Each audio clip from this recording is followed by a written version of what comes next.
Welcome to ടാവിയ. നമ്മൾ ഇന്ന് ഈ വീഡിയോയിൽ കാണിക്കുന്ന ഒരു ഈസ്റ്റർ കളക്ഷൻ ചുരിദാർ മെറ്റീരിയൽ ആണ്. ഇതൊരു പ്യുവർ കോട്ടൺ മെറ്റീരിയൽ ആണ്. ഈ നെക്ക് പോർഷനിൽ വരുന്നത് ഒരു ഹാൻഡ് എംബ്രോയിഡറി വർക്കും അതിൻ്റെ ദാമൻ ഏരിയയിൽ അവിടെ ഫ്ലവറിൽ ഹാൻഡ് എംബ്രോയിഡറി ആണ് വരുന്നത്. ഇതിൻ്റെ ഏറ്റവും ഹൈലൈറ്റ് എന്ന് പറയുന്നത് ഇതിൻ്റെ ദുപ്പട്ടയാണ്. ടൈ ആൻഡ് ഡൈ ചെയ്തിരിക്കുന്ന ദുപ്പട്ടയും അതിൻ്റെ എൻഡിൽ ക്രോഷ്യ വർക്കാണ് വരുന്നത്. ഇതിൻ്റെ 3 ഡിഫറെൻറ്റ് ഷെയ്ഡ്സ് ആണ് വരുന്നത്. ഈ വീഡിയോയിൽ നിങ്ങൾക്ക് കാണാം ഏറ്റവും ഒരു നല്ല ബ്യൂട്ടിഫുൾ ആയിട്ടുള്ള ഒരു നെക്ക് പീസാണ് നമ്മൾ ഇതിൻ്റെമായിട്ട് പെയർ ചെയ്തിരിക്കുന്നത്. ഇത് നമ്മുടെ കളക്ഷനിലുള്ള ഒരു നെക്ക് പീസാണ്.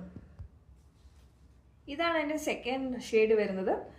നെക്ക് പോർഷൻ നോക്കുകയാണെങ്കിൽ സെയിം ഡിസൈൻ ആണ് വരുന്നത്. ഒൺലി ഡിഫറൻസ് എന്ന് പറയുന്നത് ദുപ്പട്ട ഗ്രീൻ ഷെയ്ഡാണ് വരുന്നത്. ഇതാണ് അതിൻ്റെ ലാസ്റ്റ് ഷെയ്ഡ്. ഇതിൽ നെക്ക് പോർഷനിൽ കളർ ഡിഫറൻസ് വരുന്നുണ്ട്. ഗ്രേ ആണ് അവിടെ, പേർപ്പിളിൻ്റെ അവിടെ ഗ്രേ ആണ് ഇത് വരുന്നത്. ഇതതിൻ്റെ ദുപ്പട്ട. ഇത് അതിൻ്റെ ഡിഫറെൻറ്റ് ഷെയ്ഡിലുള്ള ദുപ്പട്ടയാണ്. ഗ്രീൻ കളർ സെയിം ഡിസൈൻ ആണ് വരുന്നത്. മുമ്പിൽ കണ്ട ഒരു പേർപ്പിൾ നെക്ക് ചെയിൻ ആണ്. ഇതിൽ അതിൻ്റെ ഗ്രീൻ ഷെയ്ഡാണ് വരുന്നത്. ഇത് നമ്മുടെ കളക്ഷനിലുള്ളതാണ്. ഇതിലേതിൽ നിങ്ങൾക്ക് ഇൻട്രസ്റ്റ് ഉണ്ടെങ്കിൽ വാട്സപ്പ് അല്ലെങ്കിൽ ഇൻസ്റ്റാ ത്രൂ DM ചെയ്യാവുന്നതാണ്. Thank you.